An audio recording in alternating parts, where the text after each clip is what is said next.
Hello. Okay, so we're going to be doing a wound dressing with the drain and all that stuff.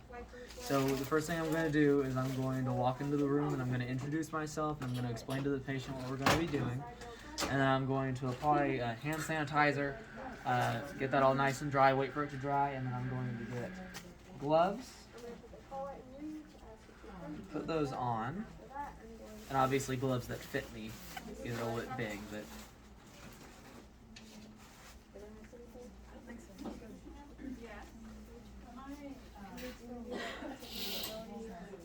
I'm going to expose the wound area and lightly remove the tape. I think I'm ready actually. Just about.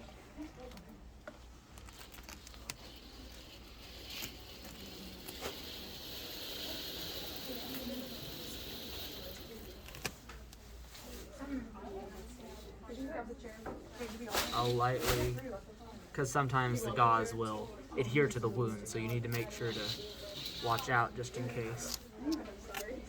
And the split sponges have been taped. That's not generally how it will be, but in this case I'm going to have to remove the tape. And you have to be gentle with the drain because, I mean, it's inside the person, so it's going to hurt if you start jiggling it around. So I'm going to take the split sponge and there. Now that the wound is exposed, I'm going to assess the bandage in order to see, if it smells, the drainage, the color. I've already had my biohazard bag ready, and it'll have been to the side. And then once I've assessed that, I'm going to wrap it up. I'm also going to assess time of date, when it was last changed and how that might affect it. And I'm going to place it into the biohazard bin, and I'm going to remove my gloves and document. And then after that, I will reapply hand sanitizer and get my hands nice and clean. Wait for it to dry. I will take new gloves.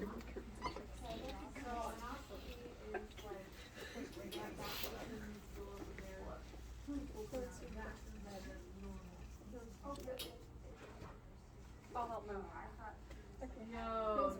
will apply on. I'll take the ISO profile sticks, and they weren't going to be alcohol generally, but in this case we stain the mannequins if they're not.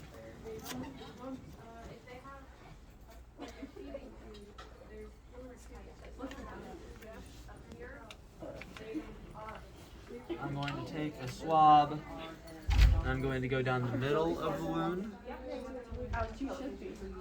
And that's dirty, so I'm going to flip it around and do the farthest side of the wound for me. 3, 2, 1. And then I'm going to dispose of the stick. I'm then going to get a new stick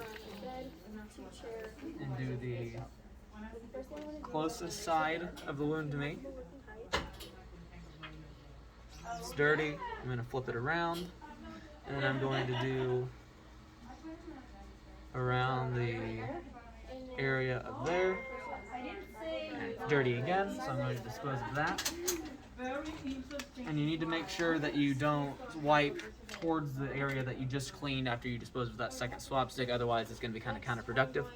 So I'm going to grab on to where I left off, and I'm going to go around like this, and then I'm going to that, and I'm going to flip it, and then I'm just going to go around the outside a little bit further around, making sure to get around that area and swab it. And I'm going to dispose of that stick, and then I'm going to take the gauze sponges and to open this.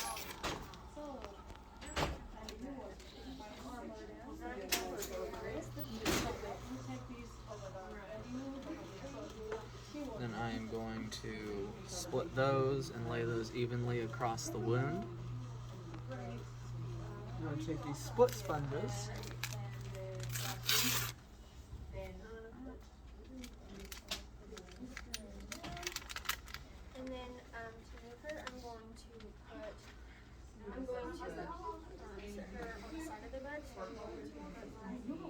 going to split those apart.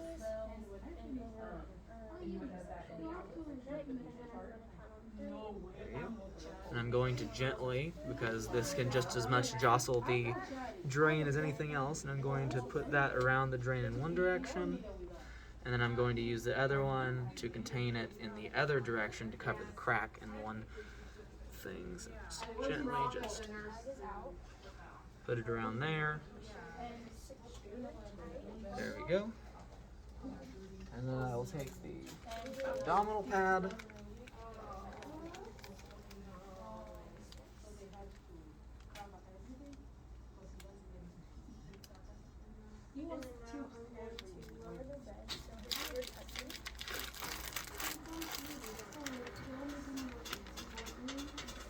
And if you needed to use two of these, you could. Because we have limited resources, we obviously aren't. So I'm going to lay this across it so that it covers the wound in such a way. So this is another way to leave this exposed, so I'd use a second one here. But let's do it long ways. I'll go like diagonal like this so it kind of gets everything. So I'll lay that there, and then I'll get my tape.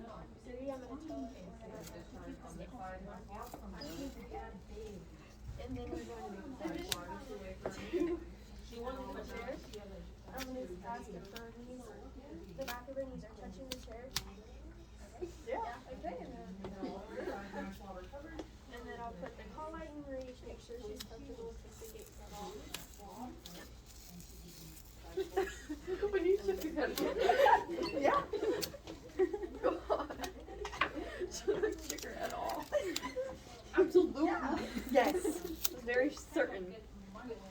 Okay, that's not that bad. I just need to. I always get scared when I forget something, but this one's not that bad if you forget something. Did I forget anything? I don't think You must be gentle because it is an open wound that you're probing. So. Oh, what I was trying to tell you was the pillows will be fine, but they say that but rimming. I just had slam. Okay, I need to do it. Who wants to be in bed? Okay, move patient. Oh, partner. Then we're gonna move her up in bed. And then move her from the bed to the chair, and then you raise the bed to the working height, and both put the hands down. 3, 5. And then this would be generally covered by another one of these. I'm going to leave it open so it's not taped, but generally that would be taped down so it's secure. And other than that, if you need more access, then you could obviously lower this in order to get a little bit better access to the wound. That wasn't really necessary. And the same thing with like raising the bed. If you needed to raise the bed, this one is high enough for me. But if you needed to raise the bed in order to not hurt yourself, then you would do that as well. And then you would dispose of your gloves after you were done. So first we're gonna raise the bed to a working In my bag. Before tying up the bag like this, and then you'd put tape on it. We need to reuse it. Put down our. And then what you would do after that is you would take a marker and you would write the your initials and then the time and date, so that the next nurse could then go and look at the wound in order to see, to help in their analysis, their assessment. Like so. And that is how you would change and dress a wound.